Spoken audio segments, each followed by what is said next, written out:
بالله حنيفا. ابراہیم علیہ السلام اور امت کا مطلب یہ ہوتا ہے کہ امت بہت سارے افراد جب شریک ہوتے ہیں، بہت سارے افراد جب جمع ہوتے ہیں، تب جا کر امت بنا کرتی ہے. ہم دیکھتے ہیں ابراہیم علیہ السلام سمجھ رہا ہے، لیکن قرآن یہ کہہ رہا ہے ان ابراہیم کان امتاً، کہ ابراہیم علیہ السلام ایک امت ہے. آخر وجہ کیا ہے؟ قرآن کریم کے اسی پیغام میں ہم نے غور کیا تو پتہ چلا کہ اللہ تبارک و تعالیٰ کی جو اطاعت، جو فرما برداری، اس سے شان کے ساتھ حضرت ابراہیم علیہ السلام نے اس کو کیا، تو اللہ تبارک و تعالیٰ نے حضرت ابراہیم علیہ السلام سے ایسے کارناموں کو عمل دلوایا، ایسے کارناموں کو انجام دلوایا کہ وہ کارنامے کسی فرد بشر کے نہیں ہو سکتے ہیں، وہ کارنامے امت ہی کے ہو سکتے ہیں. پتہ چلا کہ اگر ہم بھی اللہ کے احکام پر، نبی کی سنتوں پر، اللہ کے اوامر پر، اللہ کے نواہی پر، جن کاموں کے کرنے کا حکم دیا ہے ان کو اگر ہم کریں اور جن سے روکا گیا ہے ان سے ہم رکیں، تو پھر اللہ تبارک و تعالیٰ بھی ہمارے اندر وہ عظمت پیدا کر دے گا، وہ مقام پیدا کر دے گا، وہ رفعت پیدا کر دے گا، وہ عزت پیدا کر دے گا، وہ بلندی پیدا کر دے گا کہ اللہ ایسے کارناموں کو انجام دلوائے گا جو کارنامے کسی فرد کے نہیں بلکہ کارنامے امت کے ہوں گے، امت کے. ابراہیم علیہ السلام سے ایسے ہی کارناموں کو انجام دلوائے. آگے چلیے، قرآن کریم میں جو حضرت ابراہیم علیہ السلام کا بار بار ذکر ملتا ہے، طوفان نوح آیا، خانہ کعبہ کی تعمیر منہدم ہو گئی، بنیادیں اس کی باقی رہ گئی. حضرت ابراہیم علیہ السلام، حضرت اسماعیل علیہ السلام ایک دوسرے کی معاونت سے خانہ کعبے کی تعمیر کرنے لگے، اور خانہ کعبہ کی تعمیر کرنے کے بعد، مکمل خانہ کعبہ کی تعمیر کرنے کے بعد اللہ سے یہ دعا کی، اے اللہ میرا کوئی اس میں دخل نہیں ہے، میرے بس میں کوئی چیز نہیں تھی، یہ تیرا فضل ہے، میں نے یہ کام کر دیا اور تیری ذات نے مجھ سے یہ کام کرایا ہے. ربنا تقبل منا انک انت السمیع العلیم. اے پروردگار، اے بہت زیادہ سننے والے، اس کو قبول کر لیجئے، اس عمل کو قبول فرما لیجئے. وَإِذْ يَرْفَعُ إِبْرَاهِيمُ الْقَوَاعِدَ مِنَ الْبَيْتِ وَإِسْمَاعِيلُ رَبَّنَا تَقَبَّلْ مِنَّا إِنَّكَ أَنْتَ السَّمِيعُ الْعَلِيمُ. وہ وقت بھی قابل ذکر ہے جس وقت حضرت ابراہیم علیہ السلام بیت اللہ کی بنیادوں کو اٹھا رہے تھے، خانہ کعبہ کی تعمیر کر رہے تھے، اور یہ سب اتنا بڑا کارنامہ انجام دینے کے بعد کسی بھی طرح کی بڑائی اور کسی بھی طرح کا کبر دل میں نہیں آیا، بلکہ اللہ سے یہی دعا کرتے رہے، اے اللہ اس کو قبول فرما لیجیے. پتہ چلا انسان بڑے سے بڑی نیکی کو انجام دے لے، پتہ چلا کہ انسان اللہ کی عبادت میں منہمک ہو کر پھر اپنے آپ کو یہ سمجھنے لگے کہ مجھ سے بڑا متقی اور مجھ سے بڑا پرہیزگار کوئی نہیں ہے. ہر وقت اللہ سے ڈرتے رہنا چاہیے اور اس بات کی فکر کرتے رہنا چاہیے کہ جو عمل میں نے انجام دیا ہے، جس عمل کو میں نے کیا ہے، یہ اللہ کے یہاں کس طرح قبول ہوگا، اس کی فکر ہونی چاہیے. ہر وقت اللہ سے دعا کرے، اے اللہ ہمارے اس عمل کو، جو ایک چھوٹا سا عمل ہے، اس کو قبول فرما لیجیے. ابراہیم علیہ السلام کا یہ ذکر ہے. اور آگے بڑھتے ہیں.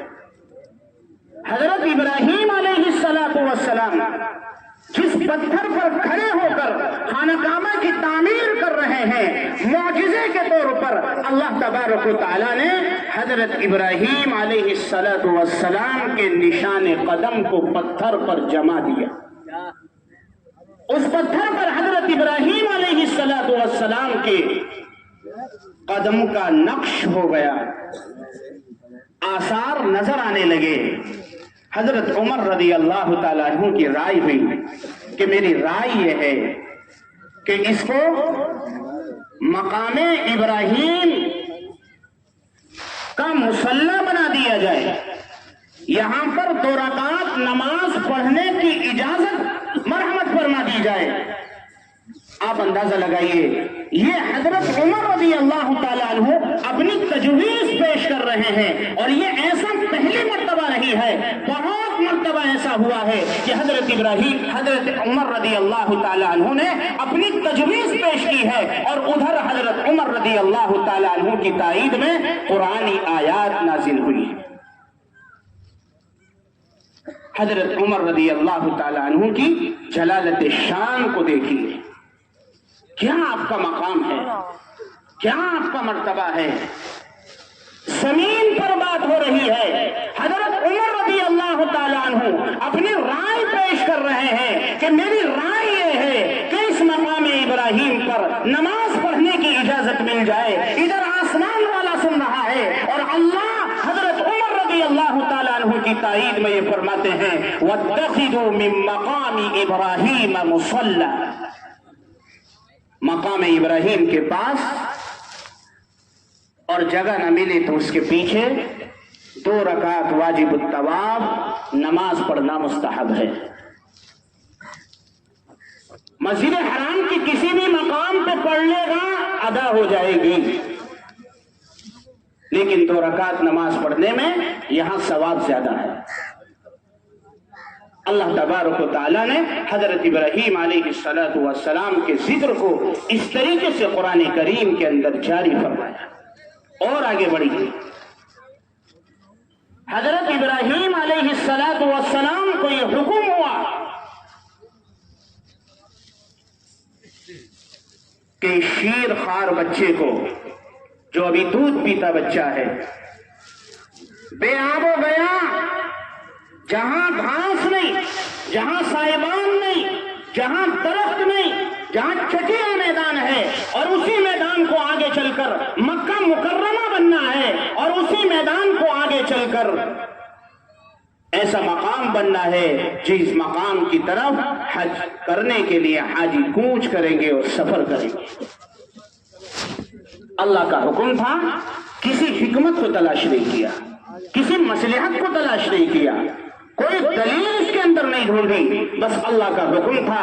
حضرت حاجرہ کو ساتھ لے کر اور بیٹے حضرت اسماعیل جو ابھی ننھے سے فرد ہیں، شیر خوار ہیں، دودھ پیتے بچے ہیں، اور حضرت ابراہیم علیہ السلام اللہ کے اس حکم کو پورا کرنے کے لیے بے آب و گیاہ میدان میں چھوڑ آئے۔ حضرت حاجرہ بچے کی پیاس کے لیے پانی لینے کے لیے گئی، پانی نظر نہیں آیا، کوئی ایسا انسان بھی نہیں ملا جس سے یہ پوچھ لیتی کہ پانی کدھر ہے، چشمہ کدھر دے رہا ہے، پانی کا انتظام کدھر ہے۔ کوئی دیکھنے والی آنکھ نہیں تھی، کوئی نظر کرنے والی آنکھ وہاں موجود نہیں تھی۔ تنے تنہا ہے حضرت حاجرہ، تنے تنہا ہے حضرت اسماعیل، کبھی صفا پر دوڑتی ہیں، کبھی مروہ پر دوڑتی ہیں، کبھی مروہ پر دوڑتی ہیں، کبھی صفا پر دوڑتی ہیں۔ اس طریقے سے آپ نے 7 چکر لگائے، اور حضرت حاجرہ کی یہ ادا اللہ کو اتنی پسند آئی کہ ہر حاجی کو یہ حکم دے دیا گیا، ہر عمرہ کرنے والے کو یہ حکم دے دیا گیا کہ اگر صفا اور مروہ کے درمیان سعی نہیں کی ہے، اے حاجی تیرا حج نہیں ہو سکتا ہے، اے عمرہ کرنے والے تیرا عمرہ نہیں ہو سکتا ہے۔ اللہ تبارک و تعالیٰ کو ایک خاتون کی ادا اتنی پسند آئی۔ کون کہتا ہے کہ اسلام کے اندر عورت کا کوئی مقام نہیں، عورت کی کوئی عزت نہیں، خاتون کا کوئی وقار نہیں، خاتون کی کوئی عظمت نہیں؟ مذہب اسلام کا جز ایک خاتون کی ادا کو بنا دیا گیا۔ اللہ نے قرآن میں نقشہ کھینچا، ان الصفا والمروة من شعائر اللہ صفا اور مروہ اللہ کی عبادت کی نشانیاں ہیں۔ صفا اور مروہ کے درمیان جب تک 7 چکر نہیں لگائے جائیں گے، حضرت ہاجرہ کی ادا کو نہیں اپنایا جائے گا، حضرت ہاجرہ کی سنت کو نہیں اپنایا جائے گا، عمرہ کرنے والے کا عمرہ نہیں، حج کرنے والے کا حج نہیں ہو سکتا۔ یہ خاتون کا مقام قرآن نے بیان کیا، یہ خاتون کا مقام مذہب اسلام کے اندر اسلام کا جز اور حصہ۔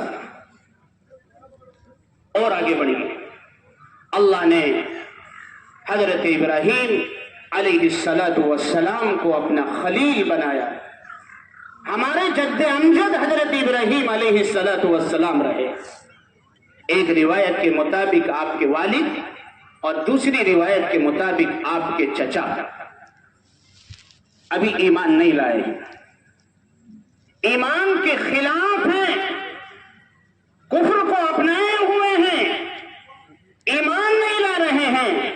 بیٹا نبی ہو چکا ہے، باپ ہونے کے خاطر باپ کا لحاظ نہیں کیا، قریبی ہونے کے خاطر قریبی ہونے کا لحاظ نہیں کیا، رشتہ دار ہونے کے خاطر رشتہ داری کا خیال نہیں کیا، اور صاف فرما دیا انی اراک وقومک فی ضلال مبین، میں آپ کو بھی آپ کی قوم کو بھی کھلی گمراہی میں دیکھ رہا ہوں۔ پتہ چلا اگر ہمارا کوئی قریبی قرآن کے حدیث کے خلاف اعمال کو انجام دے رہا ہو، ایمان کے خلاف احکام کو انجام دے رہا ہو، کوئی تملق وہاں نہیں ہوگا، کوئی چاپلوسی وہاں پر نہیں ہوگی، کوئی مصالحت وہاں پر نہیں ہوگی، کسی حکمت کو وہاں نہیں دیکھا جائے گا، کسی مصلحت کو وہاں نہیں دیکھا جائے گا، اور صاف کہا جائے گا کہ تم غلطی پر ہو، تم غلطی پر ہو۔ اللہ نے قرآن میں فرمایا، حضرت ابراہیم علیہ السلام نے اپنے والد سے صاف کہہ دیا انی اراک وقومک فی ضلال مبین، میں تم کو بھی کھلی گمراہی میں دیکھ رہا ہوں، جو تمہارے ساتھ یہ تمہاری قوم ہے میں اس کو بھی کھلی گمراہی میں دیکھ رہا ہوں۔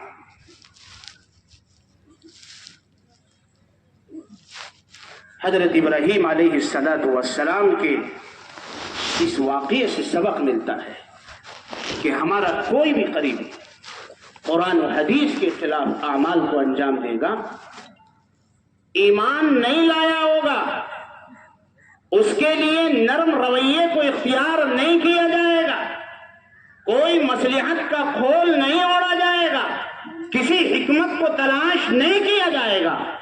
اگر قرآن اور حدیث کے خلاف والدین ہوں، اولاد ہوں، رشتہ دار ہوں، تمام کے خلاف گواہی کو پیش کیا جائے گا۔ قرآن نے اس کا صاف صاف اعلان کر دیا۔ حضرت ابراہیم علیہ السلام کو بہت سارے امتحانات سے گزرنا پڑا، بہت ساری آزمائشوں سے گزرنا پڑا۔ حضرت ابراہیم علیہ السلام عراق میں رہ رہے، عراق میں حکومت ہے، عوام نے مخالفت کر دی، نتیجے میں حضرت ابراہیم علیہ السلام کو آتش نمرود کی زد میں آنا پڑا۔ یہ پہلا امتحان ہے، اور اللہ نے اس امتحان کے بارے میں، ان آزمائشوں کے بارے میں اس طرح سے بیان کیا وَإِذِ ابْتَلَىٰ إِبْرَاهِيمَ رَبُّهُ بِكَلِمَاتٍ فَأَتَمَّهُنَّ، اس وقت کو یاد کریے جس وقت ان کے پروردگار نے حضرت ابراہیم علیہ السلام کا کچھ احکامات کے ذریعے امتحان لیا، فَأَتَمَّهُنَّ، اور ان تمام آزمائشوں کو، امتحانات کو حضرت ابراہیم علیہ السلام بجا لائے اور پورا کر دیا۔ یہ پہلا امتحان ہے۔ حضرت ابراہیم علیہ السلام کو آتش نمرود میں ڈال دیا۔ اللہ کا حکم ہوا یا نار کونی بردا وسلاما علی ابراہیم، اے آگ حضرت ابراہیم پر سلامتی کے ساتھ ٹھنڈی ہو جا۔ واقعے کی لمبی تفصیل ہے اور وقت اس کی اجازت نہیں دیتا۔ اب دوسرا امتحان آپ کا لیا جا رہا ہے۔ اور دوسرے امتحان کی ابتدا یہ ہے کہ حضرت ابراہیم علیہ السلام 86 سال کے ہو چکے ہیں. یہ 86 سال کا معمر بزرگ، 86 سال کا یہ بوڑھا شخص اولاد کی نعمت سے محروم ہے، کوئی اولاد نہیں ہوئی ہے، اور اللہ کے دربار میں سراپا سوال بن کر اللہ سے پکارتے ہیں ربی حبلی من الصالحین، ربی حبلی من الصالحین، اے پروردگار مجھے نیک اولاد عطا کر دیجئے. 86 سال کا یہ معمر بزرگ، یہ بوڑھا شخص ابھی اولاد کی نعمت سے محروم ہے اور اللہ سے سراپا سوال بن کر یہ درخواست کر رہے ہیں. آپ اندازہ لگائیے، جن کے اولاد نہیں ہوتی ہے اولاد کی قیمت اور اولاد کی نعمت کو ان سے پوچھیے. 86 سال تک کوئی اولاد نہیں ہوئی، آپ نے اللہ سے دعا کی، اللہ نے صدا بھیج دی فَبَشَّرْنَاهُ بِغُلَامٍ حَلِيمٍ. حضرت ابراہیم آپ کے سوال کو پورا کر دیا، آپ کے مطالبے کو پورا کر دیا، آپ کی درخواست کو قبول کر لیا. آپ نے نیک اولاد مانگی تھی، ہم نے ایسی اولاد عطا کر دی جو اپنے اندر تحمل مزاج رکھنے والی ہے، بردباری رکھنے والی ہے. ایک حلیم اولاد ہم نے تمہیں عطا کر دی اور اس کی بشارت ہم نے تمہیں دی. 86 سال کے بعد، بڑی امیدوں کے بعد، بڑی تمناؤں کے بعد، بڑی آرزوؤں کے بعد ایک اولاد ملی. اب اللہ کی طرف سے یہ حکم ہوتا ہے، بے آب و گیاہ میدان میں چھوڑاؤ. اور یہ بھی حکم ہوتا ہے کہ ابراہیم چھوڑ کر شام چلے آنا، اس میدان میں رہنے کا تمہارا کوئی کام نہیں ہے. حضرت ابراہیم علیہ السلام حضرت ہاجرہ کو، حضرت اسماعیل کو ساتھ لے کر بے آب و گیاہ میدان میں چھوڑ آئے. مشکیزے میں تھوڑا سا پانی اور کچھ کھجورے رکھ کر چل دیے. ہاجرہ کہتی ہیں جا رہے ہو؟ کوئی جواب نہیں. 3 مرتبہ یہی کہا. چوتھی مرتبہ میں حضرت ہاجرہ سمجھ گئی اور کہنے لگی کیا یہی اللہ کا حکم ہے؟ حضرت ابراہیم علیہ السلام نے فرمایا کہ ہاں یہی اللہ کا حکم ہے. حضرت ہاجرہ بڑی سمجھدار عورت تھی، کہنے لگی اگر یہی اللہ کا حکم ہے تو کوئی طاقت ہمارا کچھ نہیں بگاڑ سکتی، آپ چلے جائیں. یہ آزمائش، کوئی دیکھنے والی نگاہ نہیں، کوئی دیکھنے والی نظر نہیں، پورے خلوص سے حضرت ابراہیم کام کر رہے ہیں، اللہ کے احکام کو انجام دے رہے ہیں. پتہ چلا بند کوٹھریوں میں اگر خلوص کے ساتھ کوئی کام کو انجام دیا جاتا ہے تو وہاں دیکھنے والی کوئی نگاہ نہیں ہوتی، گرچہ دیکھنے والی کوئی نظر نہیں ہوتی، لیکن وہاں اللہ دیکھ رہا ہوتا ہے. اور اللہ نے وہاں دیکھا، اور اللہ نے وہاں دیکھا تو اس مقام کو مکۃ المکرمہ کی بستی میں تبدیل فرما دیا. حضرت ہاجرہ دوڑی تو اس کو حج کا رکن اور عمرے کا رکن بنا دیا. جب اخلاص سے کوئی کام ہوتا ہے، خلوص سے کوئی کام ہوتا ہے، نہ ہو کوئی دیکھنے والی نگاہ، نہ ہو کوئی دیکھنے والی نظر، لیکن اللہ دیکھنے والا ہوتا ہے. اور جب صرف اللہ دیکھنے والا ہوتا ہے تو اللہ پھر کایا کو پلٹ دیا کرتا ہے. 86 سال کا یہ بوڑھا شخص بڑی امیدوں کے بعد، بڑی تمناؤں کے بعد، بڑی آرزوؤں کے بعد اولاد نصیب ہوئی. اب یہ اولاد جوانی کی دہلیز پر اس نے قدم رکھا. ذرا سے کمزور باپ کا سہارا بننے کا وقت آیا، بوڑھے باپ کے ہاتھ بٹانے کا وقت آیا. اللہ نے حضرت ابراہیم علیہ السلام کو خواب میں حکم دیا، خواب میں حکم دیا کہ تم اپنے بیٹے کو ذبح کرو. ایک مرتبہ خواب دیکھا، دوسری مرتبہ خواب دیکھا، ہما شما ہوتے تو کہہ دیتے ارے یہ تو خواب کی بات ہے، کوئی تعبیر اس کی بنا لی جاتی، کوئی تعبیر اس کی تلاش کر لی جاتی، کوئی حکمت اس کی تلاش کر لی جاتی، لیکن نہیں، حضرت ابراہیم علیہ السلام کی پوری زندگی کا خلاصہ یہ ہے کہ ادھر اللہ کا حکم آ گیا، ادھر اللہ کے حکم کی بجا آوری کرنی ہے، کسی حکمت کو تلاش نہیں کرنا ہے، کسی مصلحت کو تلاش نہیں کرنا ہے، کسی دلیل کو تلاش نہیں کرنا ہے، بس آمنا اور صدقنا کرنا ہے، چوں چرا بالکل نہیں کرنی ہے۔ حضرت ابراہیم علیہ السلام کو حکم دے دیا گیا کہ تم اپنے بیٹے کو ذبح کر دو۔ ذرا سا یہ بڑا ہوا تھا، سہارا بن تھا، کمزور باپ کا ہاتھ بٹاتا، اللہ نے قرآن میں کہا فَلَمَّا بَلَغَ مَعَهُ السَّعْيَ قَالَ يَا بُنَيَّ إِنِّي أَرَىٰ فِي الْمَنَامِ أَنِّي أَذْبَحُكَ فَانظُرْ مَاذَا تَرَىٰ۔ ابراہیم علیہ السلام کی اولاد حضرت اسماعیل علیہ السلام کی شکل میں حضرت اسماعیل علیہ السلام کی بھی اندازہ نہیں لگا سکتے کہ ادھر حضرت ابراہیم علیہ السلام نے یہ حکم سنایا کہ بذریعہ خواب یہ حکم ملا ہے کہ میں اپنے بیٹے کو ذبح کر رہا ہوں، اور حضرت اسماعیل علیہ السلام کو ذبح کرنے کے لیے حضرت ابراہیم علیہ السلام نے لٹا لیا۔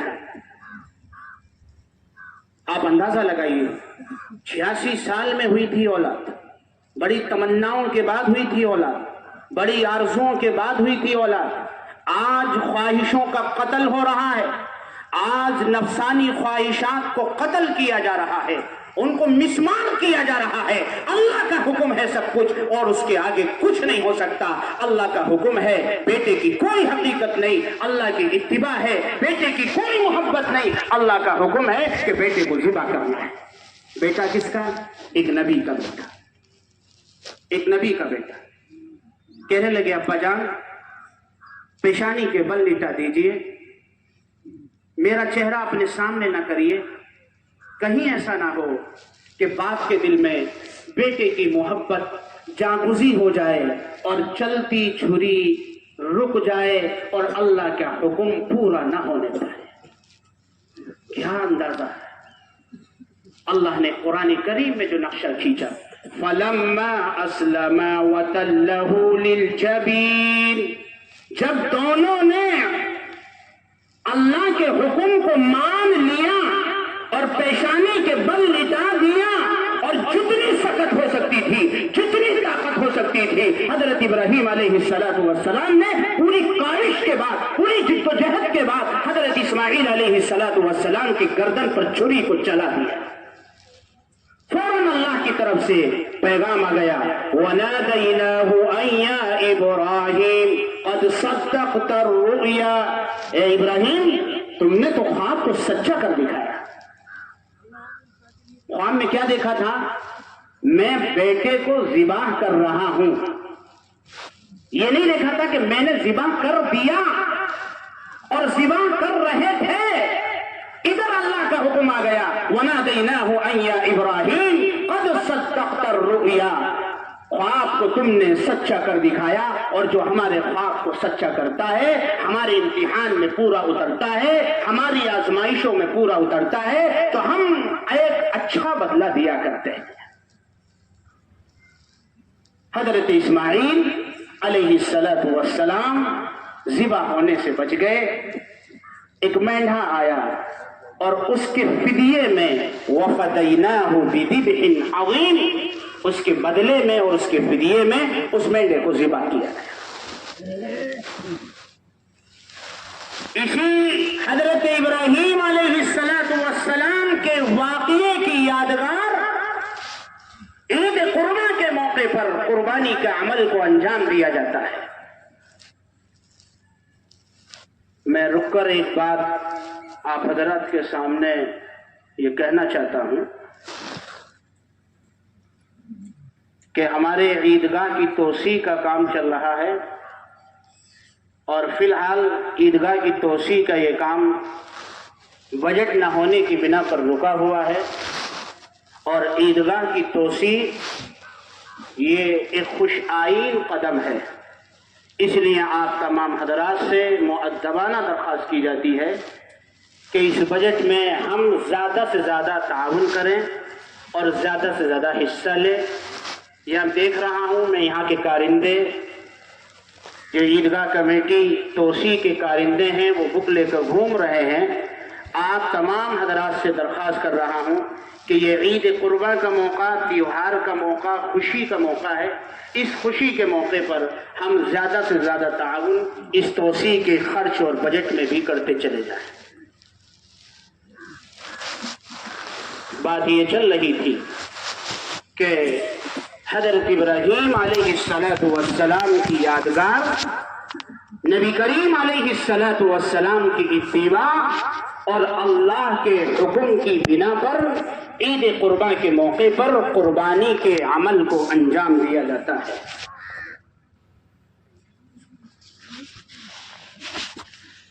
قربانی کا یہ عمل اللہ نے 3 دن رکھا ہے، 10 ذی الحجہ، 11 ذی الحجہ اور 12 ذی الحجہ۔ ان 3 دنوں کے علاوہ میں قربانی نہیں، لاکھوں جانور ذبح کر دیے جائیں، ہزاروں جانوروں کو ذبح کر دیا جائے، لیکن اللہ کے حکم کی بجا آوری نہیں ہوا کرتی۔ پتہ یہ چلا کہ سب کچھ اللہ کا حکم ہے، دلوں میں کچھ نہیں رکھا ہے، زمانوں میں کچھ نہیں رکھا ہے، مقامات میں کچھ نہیں رکھا ہے، مکانات میں کچھ نہیں رکھا ہے۔ اگر ہے تو اللہ کا حکم ہے، اگر ہے تو اللہ کے حکم کی بجا آوری میں ہے۔ اللہ کے حکم کی بجا آوری کے بعد ہی ثواب مرتب ہوا کرتا ہے۔ آپ کو میں ایک مثال سے سمجھاؤں۔ حاجی حج کو جاتے ہیں، مسجد حرام میں نماز پڑھ رہے ہیں، ایک نماز کا ثواب 1,00,000 نماز کے ثواب کے برابر۔ 8 ذی الحجہ کو حکم ہوا کہ مینا کو چلے جاؤ اور ظہر سے لے کر فجر تک 5 نمازیں مینا کے میدان میں پڑھو۔ اے اللہ، یہ مینا کا میدان جو چٹیل میدان ہے، جہاں کسی طرح کی کوئی آسانی نہیں ہے، کسی طرح کی کوئی آسائش نہیں ہے، اچھے خاصے مسجد حرام میں تھے، نماز پڑھ رہے تھے، 1,00,000 نمازوں کے برابر ثواب مل رہا تھا، لیکن حکم مینا کا آ گیا۔ یہ کیسے چٹیل میدان میں اللہ کا حکم ہوا ہے آنے کا، لیکن نہیں، مسجد حرام میں بھی کچھ نہیں رکھا ہے۔ اللہ نے فرما دیا کہ مسجد حرام میں بھی کچھ نہیں رکھا ہے۔ اللہ کا حکم اب تک تھا نماز پڑھنے کا، تو 1,00,000 نمازوں کا ثواب مل رہا تھا۔ 8 ذی الحجہ کے بعد اب مینا میں جانے کا حکم ہے، اب مسجد حرام میں نماز پڑھے گا تو کچھ نہیں ملے گا، اب تو مینا ہی میں فضیلت حاصل ہوگی اور مینا ہی میں ثواب ادا ہوگا۔ پتہ چلا اللہ کا حکم ہی سب کچھ ہے۔ دنوں میں کچھ نہیں رکھا، مکانات میں کچھ نہیں رکھا۔ عرفات کا میدان ہے، عرفات کا میدان ہے، چٹیل میدان ہے۔ 359 دن تک ہم وہاں قیام کریں، وہاں قیام پذیر ہو جائیں، وہی عرفات کا میدان ہے، وہی جبل رحمت ہے، لیکن 9 ذی الحجہ جو عرفہ کا دن ہے، اس دن ہم قیام نہ کریں تو ہمارا حج ادا نہیں ہو سکتا۔ کیوں؟ اللہ نے 9 تاریخ کو حکم دیا ہے تو عرفات کا قیام عبادت بنا ہے، اور اللہ کے حکم کے خلاف ہم نے کیا ہے تو یہ عبادت نہیں ہے، یہ ثواب نہیں ہے۔ 359 دن تک تم نے قیام کیا، وہی عرفات کا میدان ہے، وہی جبل رحمت ہے، لیکن اللہ کے حکم کی خلاف ورزی کرنے کی بنا پر حج کا رکن اعظم ادا نہیں ہوا، لہذا حج ادا نہیں ہوا۔ پتہ چلا اللہ کے احکام کے آگے اپنا سر تسلیم خم کر دینا، اپنا سر کو جھکا دینا، یہی اصل دین ہے، یہی اصل اسلام ہے، یہی اسلام اور مذہب ایمان کا تقاضا ہے۔ اس لیے قربانی کے 3 دن ہیں، 11 ذی الحجہ، 10 ذی الحجہ، 12 ذوالحجہ، ان 3 دنوں میں ہی قربانی کرنا عبادت ہے. ہم دوسرے دنوں میں لاکھوں جانور ذبح کرتے رہے اور یہ سمجھتے رہے کہ قربانی ادا ہو جائے گی. ہرگز قربانی ادا نہیں ہو سکتی، اس لیے کہ یہ اللہ کے حکم کی خلاف ورزی ہے، نبی کریم علیہ الصلوۃ والسلام کے حکم کی خلاف ورزی ہے. دلوں میں کچھ نہیں رکھا ہے. اللہ کا حکم اب تھا، اس لیے اللہ کے حکم کے خلاف کیا ہے، اللہ کے حکم کی خلاف ورزی کی ہے، اس لیے یہ عمل عبادت نہیں بن سکتا. قربانی کرنے پر کیا ملے گا؟ اللہ فرماتے ہیں، اللہ کے نبی علیہ الصلوۃ والسلام نے ارشاد فرمایا، ما عمل آدمی من عمل یوم النحر احب الی اللہ من احراق الدم. ایام نحر میں، ایام قربانی میں اللہ کو سب سے زیادہ محبوب اگر کوئی عمل ہے تو قربانی کے جانور کا خون بہانا ہے. لاکھ صدقات کر دیں، لاکھ اللہ کے راستے میں ہم مال کو لٹا دیں، لیکن اللہ کے حکم کی خلاف ورزی ہے. اس لیے اللہ یہ کہہ رہا ہے، اللہ کے نبی علیہ الصلوۃ والسلام کی زبانی کہ ایام نحر میں یعنی قربانی کے ایام میں اللہ کو خون بہانے سے زیادہ کوئی عمل پسندیدہ نہیں ہے. اور فرمایا کل قیامت کے دن یہی جانور جن قربانی کے جانوروں کو ہم نے ذبح کیا ہے، کل قیامت کے دن اپنے کھروں کے ساتھ، اپنے سینگوں کے ساتھ، اپنے بالوں کے ساتھ یہ قیامت کے میدان میں آئیں گے. اور فرمایا نبی کریم علیہ الصلوۃ والسلام نے، وَإِنَّ الدَّمَ لَيَقَعَ مِنَ اللَّهِ قَبْلَ أَن يَقَعَ مِنَ الْأَرْضِ، کہ قربانی کے جانور کے خون کا ایک قطرہ ابھی زمین پر گرنے نہیں پاتا ہے کہ اللہ کے یہاں قبولیت کا مقام حاصل کر لیتا ہے. اس لیے نبی کریم علیہ الصلوۃ والسلام نے ارشاد فرمایا، فَطَيِّبُوا بِهَا نَفْسًا، خوش دلی کے ساتھ قربانی کے عمل کو انجام دینا چاہیے. کسی طرح کی ریاکاری نہ ہو، کسی طرح کا دکھلاوا نہ ہو، نام و نمود کچھ نہ ہو، اور یہی دل میں ہو کہ یہ ابراہیم علیہ الصلوۃ والسلام کی یادگار ہے. آخری نبی تاجدار بطحا جناب محمد الرسول اللہ صلی اللہ علیہ وسلم ہجرت کرنے کے بعد مدینہ تشریف لے گئے اور 10 سال تک آپ کا مدینہ میں قیام رہا. مسلسل 10 سال تک آپ نے قربانی کے عمل کو انجام دیا. اس لیے آخری نبی کی یہ اتباع ہے اور اللہ کا یہ حکم ہے، اس لیے میں اس عمل کو انجام دے رہا ہوں. حضرت ابراہیم علیہ الصلوۃ والسلام کو حکم ہو رہا بیٹے کو ذبح کر دو. حضرت ابراہیم نے نہیں پوچھا کہ میرے بیٹے نے کیا جرم کیا تھا. حضرت اسماعیل سے کہا گیا کہ تمہیں ذبح کرنے کا حکم ہوا ہے، تمہاری کیا رائے ہے؟ حضرت اسماعیل علیہ الصلوۃ والسلام نے نہیں کہا، اے ابا جان میں نے ایسا کیا جرم کر دیا ہے کہ مجھے یہ سزا دی جا رہی ہے، ایسا میں نے کیا ظلم کیا ہے کہ مجھے ذبح کیا جا رہا ہے؟ کیا کہا؟ یا ابت افعل ما تؤمر ستجدنی انشاء اللہ من الصابرین. اے ابا جان جو حکم ملا ہے اس کو آپ کر گزریے. یقیناً مجھے تکلیف تو ہوگی لیکن مجھے صابرین میں سے پائیں گے. آپ اندازہ تو لگائیے، یوں نہیں کہا کہ صبر کرنے والا پائیں گے.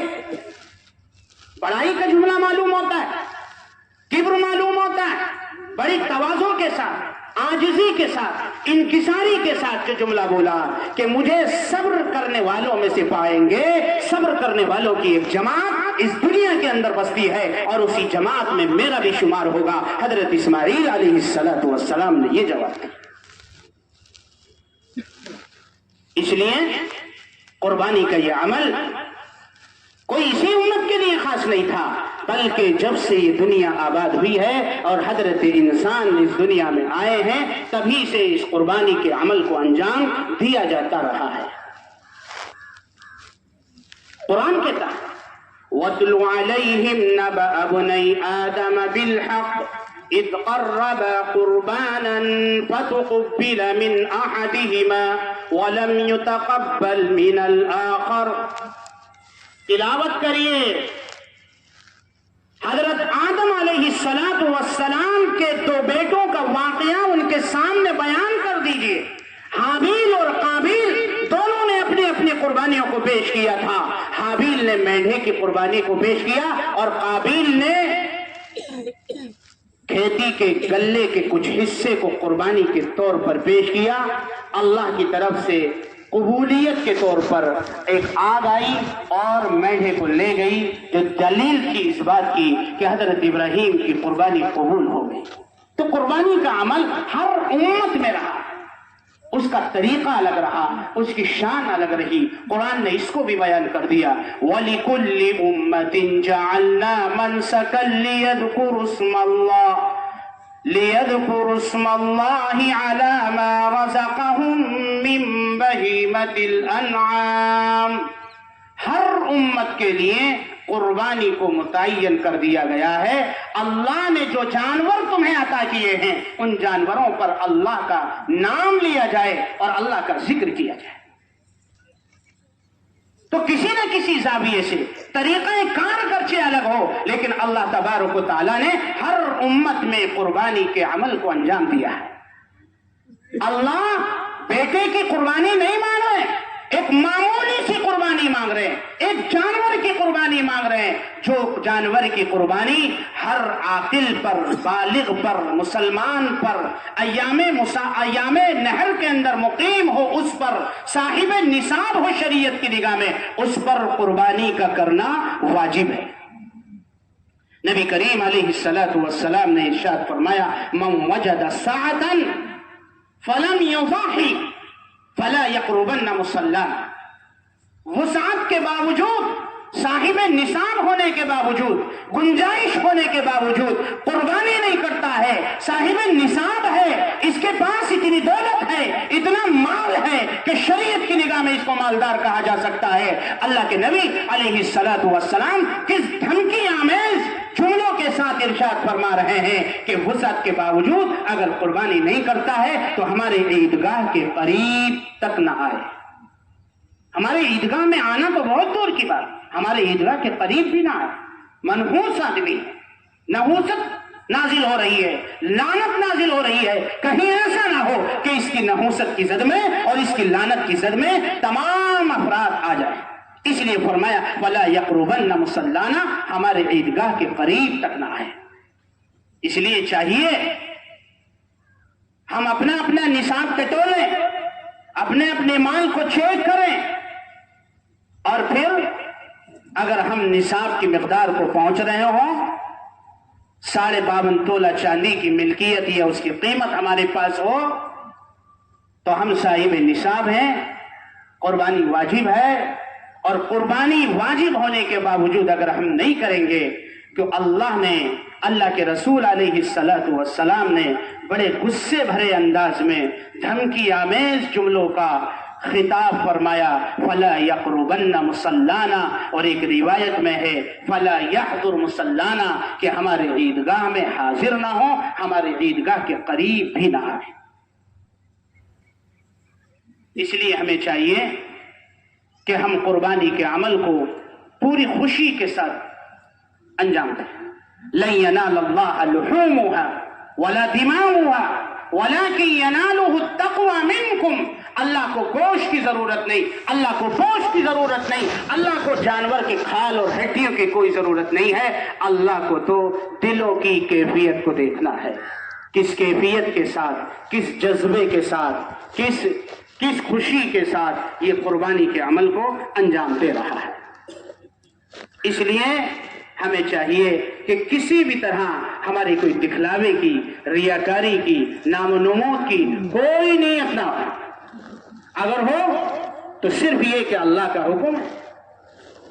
ہمارے سمجھ میں نہیں آ رہا کہ اللہ نے جانوروں کو ذبح کرنے کا کیوں حکم دے دیا، کیوں خواہ جو ہے جانور کو ذبح کیا جاتا ہے اور خون کو بہا دیا جاتا ہے، اس کا کیا فائدہ؟ ہمیں فائدہ تلاش نہیں کرنا ہے، اللہ کا حکم ہے، نبی کریم علیہ السلام کی اطاعت ہے، حضرت ابراہیم علیہ السلام کی یادگار ہے، ہمیں اتنا معلوم ہے اور اسی پر آمنا اور صدقنا کہنا ہے، اور اسی کے بعد ہمیں کسی حکمت کو، کسی مصلحت کو، کسی فائدے کو، کسی نفع کو، کسی منفعت کو ہمیں نہیں دیکھنا ہے۔ اللہ کا حکم آ جائے اپنا سر تسلیم ہم کر دینا۔ اس لیے میرے نوجوانوں، پوری خوش دلی کے ساتھ قربانی کے عمل کو انجام دینا ہے۔ ایک دوسری بات آپ حضرات سے عرض کرنی ہے، وقت چونکہ قریب ہو چکا، انسانیت کے بھی خلاف ہے، دین کے بھی خلاف ہے،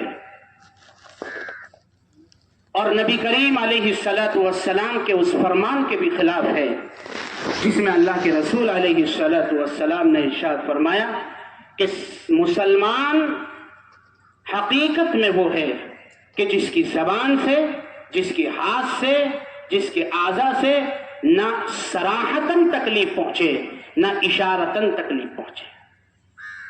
اس لیے آپ حضرات سے بہت مؤدبانہ انداز میں درخواست کر رہا ہوں، بہت حساس مسئلہ ہے کہ اپنی قربانی کے جانور کو ذبح کرنے کے مناظر کی تصویر اپنے موبائل میں نہ لیں۔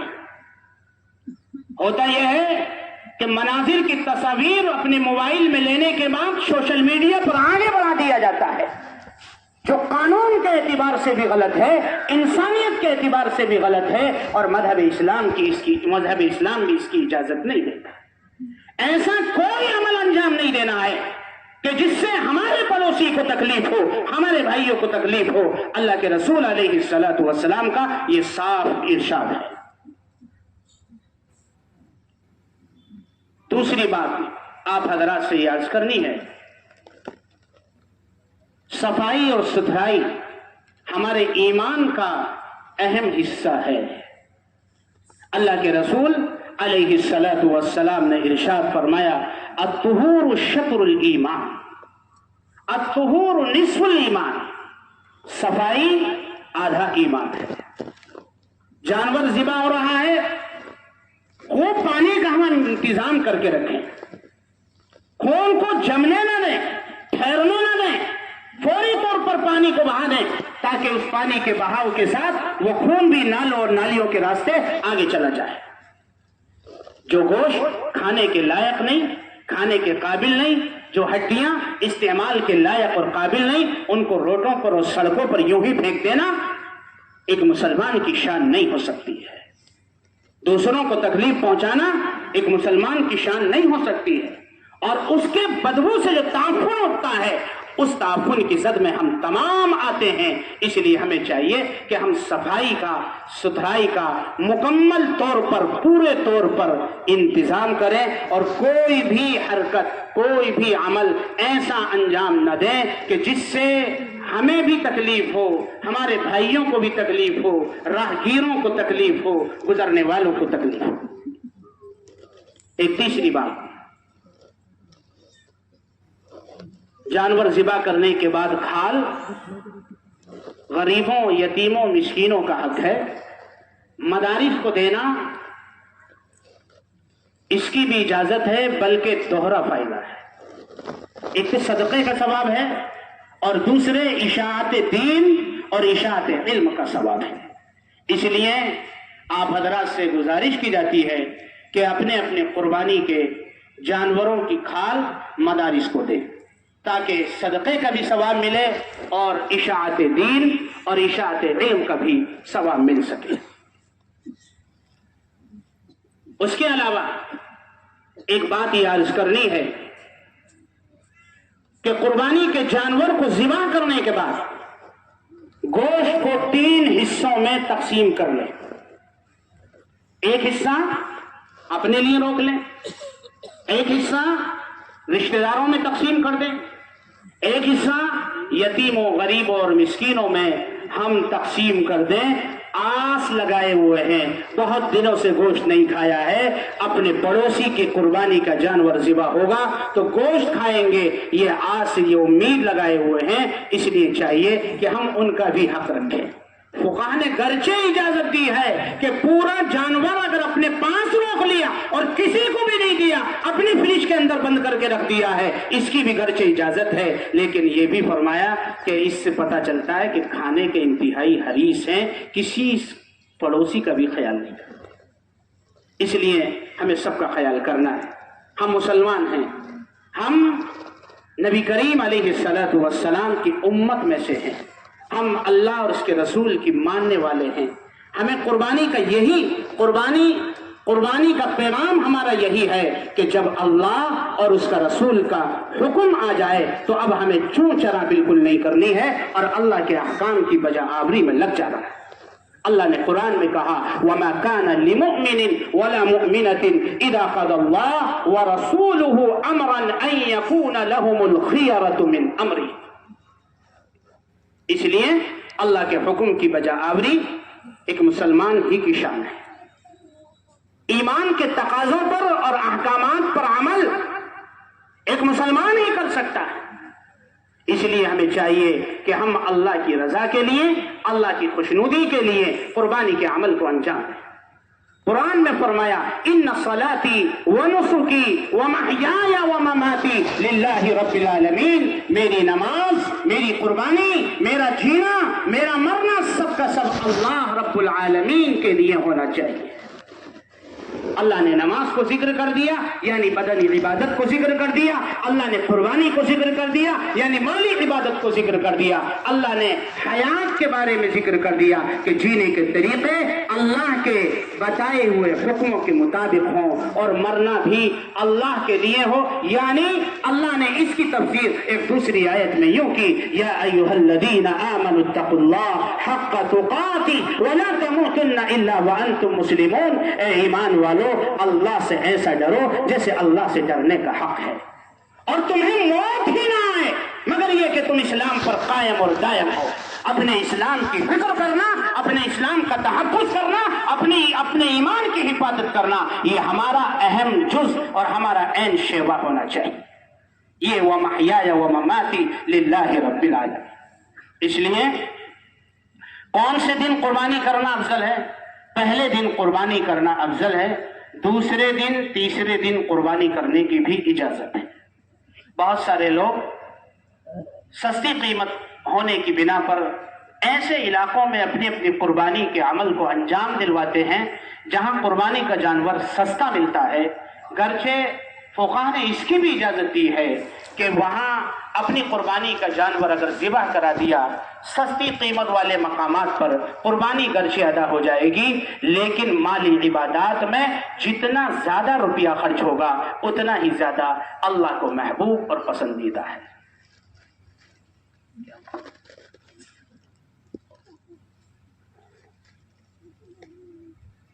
تقریباً وقت پہنچنے کے قریب ہے. نماز جانا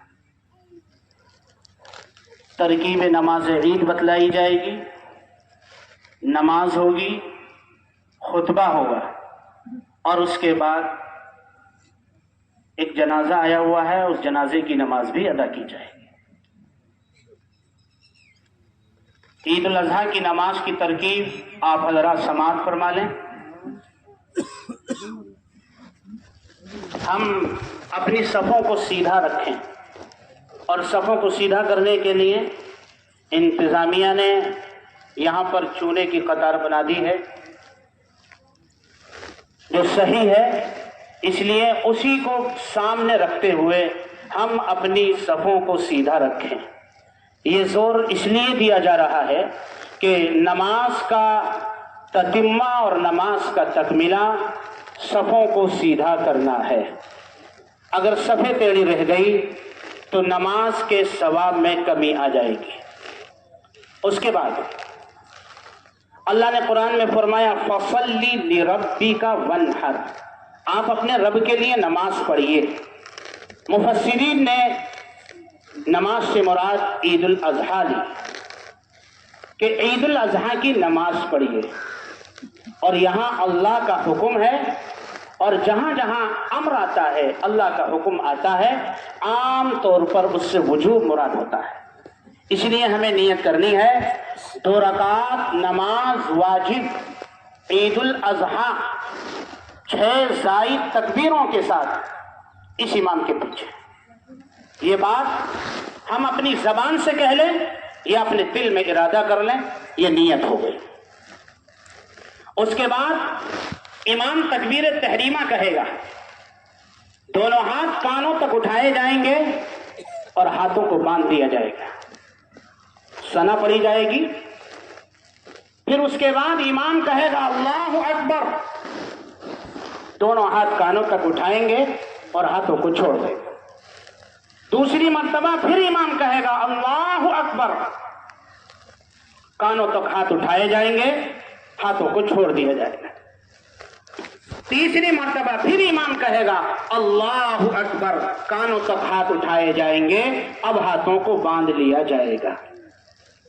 سورہ فاتحہ ہوگی، سورت ملائی جائے گی، رکوع ہوگا، سجدہ ہوگا، حسب معمول رکعت مکمل ہو جائے گی. دوسری رکعت کے لیے کھڑے ہوں گے، سورہ فاتحہ پڑھی جائے گی، سورت ملائی جائے گی، رکوع میں جانے سے پہلے تکبیر زائد ہوگی، اللہ اکبر کہا جائے گا. امام کہے گا دونوں ہاتھ کانوں تک اٹھانے ہیں اور ہاتھوں کو چھوڑ دینا. پھر امام کہے گا اللہ اکبر، دونوں ہاتھ کانوں تک اٹھانے ہیں اور ہاتھوں کو چھوڑ دینا.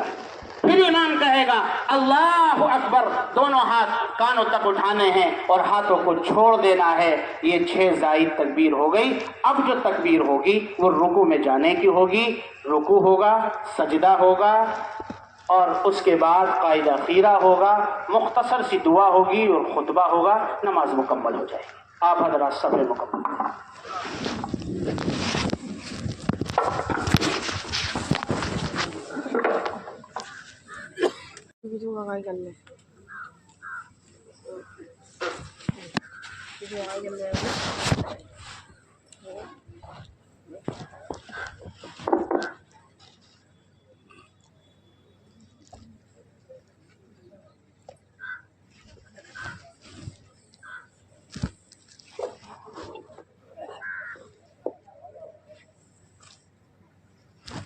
صفیں سیدھی کر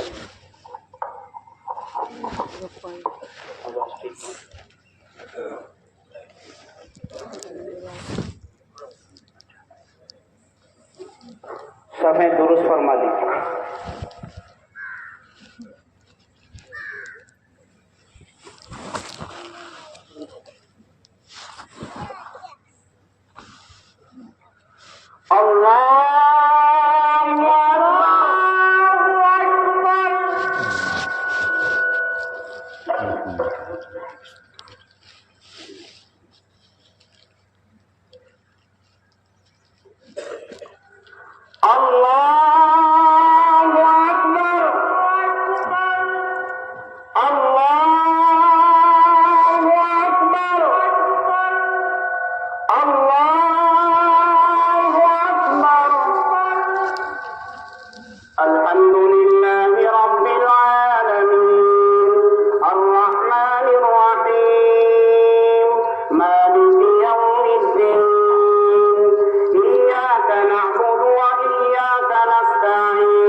أفلح من تزكى وذكر اسم ربه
الحمد لله رب العالمين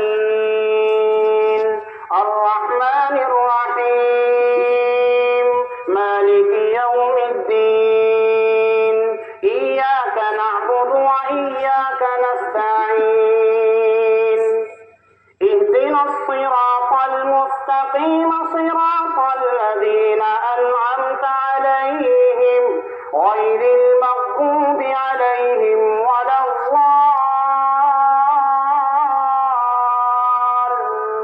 الضالين.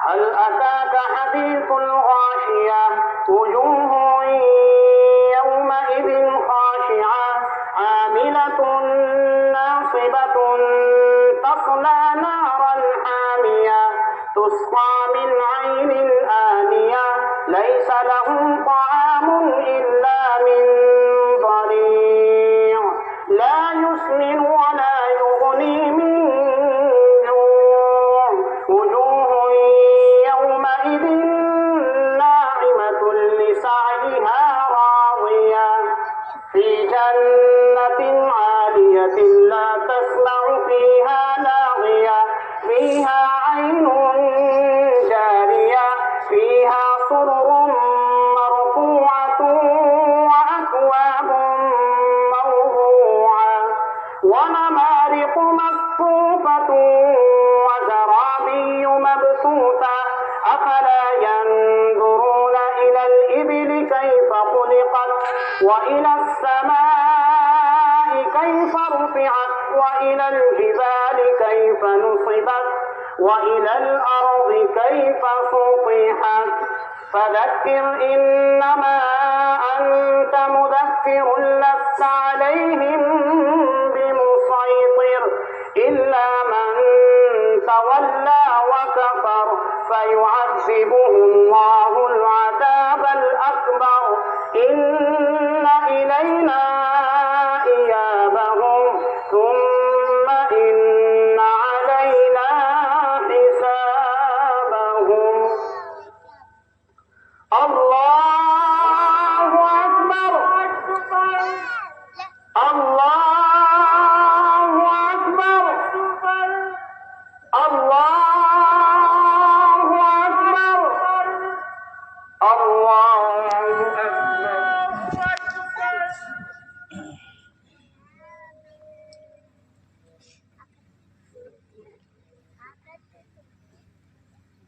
سمع الله لمن حمده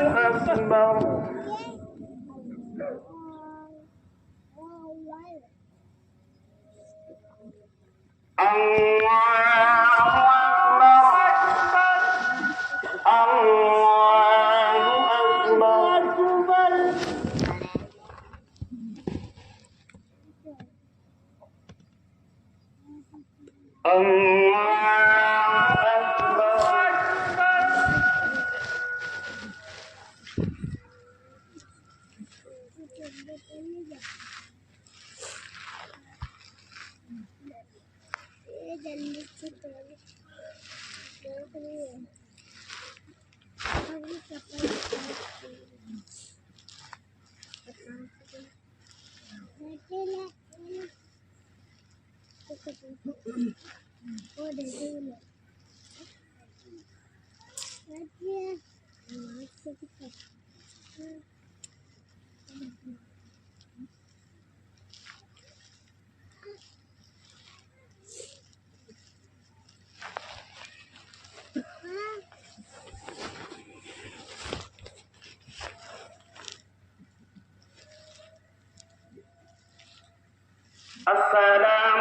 عليكم ورحمة الله.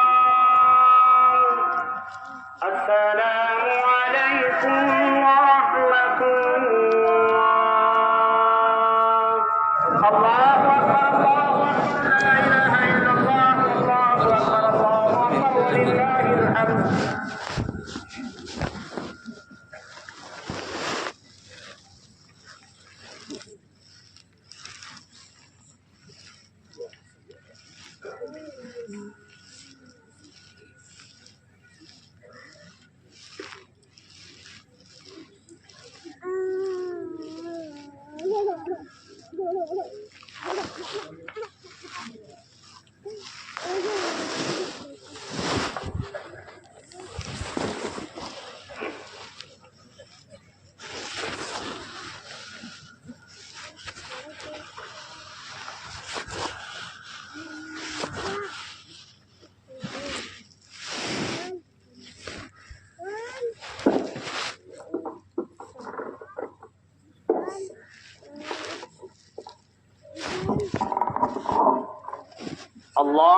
اللہ اکبر لا الہ الا اللہ اللہ اکبر وللہ الحمد الحمد للہ الذي جعل لكل أمة منسكا ليذكروا اسم الله على ما رزقهم من بهيمة الأنعام وعلم التوحيد وأمر بالإسلام الله أكبر لا إله إلا الله والله أكبر ولله الحمد ونشهد أن لا إله إلا الله وحده لا شريك له ونشهد أن سيدنا ومولانا محمدا عبده ورسوله الذي هدانا إلى دار السلام الله أكبر لا إله إلا الله والله أكبر ولله الحمد صلى الله عليه وعلى آله وأصحابه الذين قاموا بإقامة الأحكام وبذلوا أنفسهم وأموالهم في سبيل الله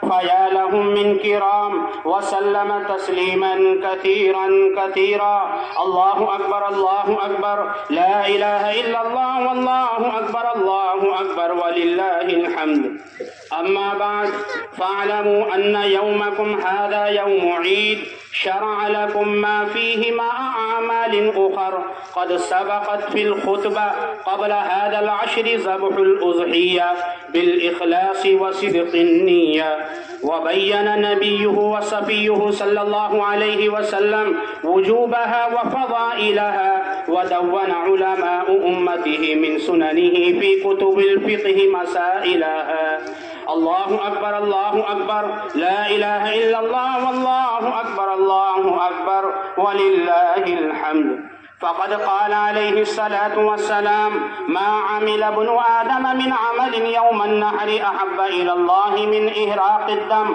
وإنه ليأتي يوم القيامة بقرونها وأشعارها وأظلافها وإن الدم ليقع من الله بمكان قبل أن يقع بالأرض فطيبوا بها نفسا الله أكبر لا إله إلا الله والله أكبر ولله الحمد وقال أصحاب رسول الله صلى الله عليه وسلم يا رسول الله ما هذه الأضاحي قال سنة أبيكم إبراهيم عليه الصلاة والسلام قالوا فما لنا فيها يا رسول الله قال بكل شعرة حسنة قال فما الصوف قال بكل شعرة من الصوف حسنة الله أكبر لا إله إلا الله والله أكبر ولله الحمد وقال عليه الصلاة والسلام من وجد سعة لأن يضحي فلم يضحي فلا يحضر مصلانا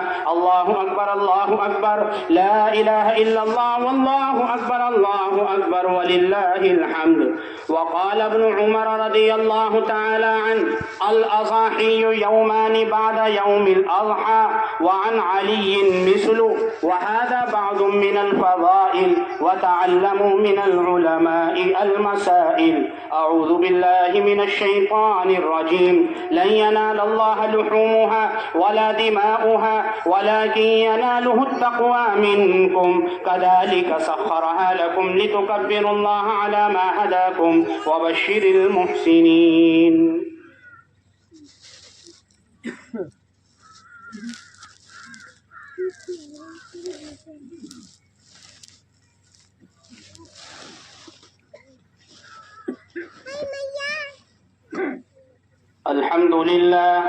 الحمد لله نحمده ونستعينه ونستغفره ونؤمن به ونتوكل عليه ونعوذ بالله من شرور أنفسنا ومن سيئات أعمالنا من يهده الله فلا مضل له ومن يضلله فلا هادي له ونشهد أن لا إله إلا الله وحده لا شريك له ونشهد أن سيدنا وسندنا ومولانا محمدا عبده ورسوله صلى الله عليه وعلى آله وأصحابه وسلم خصوصا على أول الصحابة وأفضلهم بالتعقيب أمير المؤمنين أبي بكر الصديق رضي الله تعالى عنه وعلى أوراء الأحباب أمير المؤمنين عمر بن الخطاب رضي الله تعالى عنه وعلى أكمل الحياء والإيمان أمير المؤمنين عثمان بن عفان رضي الله تعالى عنه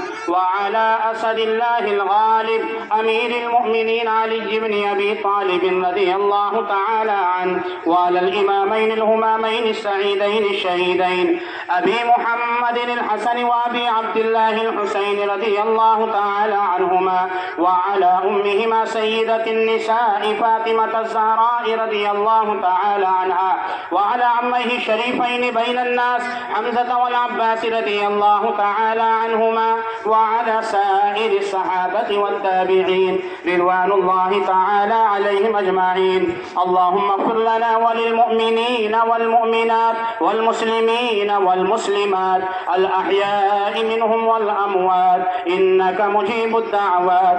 اللهم انصر من نصر دين محمد صلى الله عليه وسلم واجعلنا منهم واخذل من خذل دين محمد صلى الله عليه وسلم ولا تجعلنا منهم. عباد الله رحمكم الله إن الله يأمر بالعدل والإحسان وإيتاء ذي القربى وينهى عن الفحشاء والمنكر والبغي يعظكم لعلكم تذكرون. اذكروا الله يذكركم وادعوه يستجب لكم ولذكر الله تعالى أولى وأعلى وأعز وأجل وأهم وأكبر.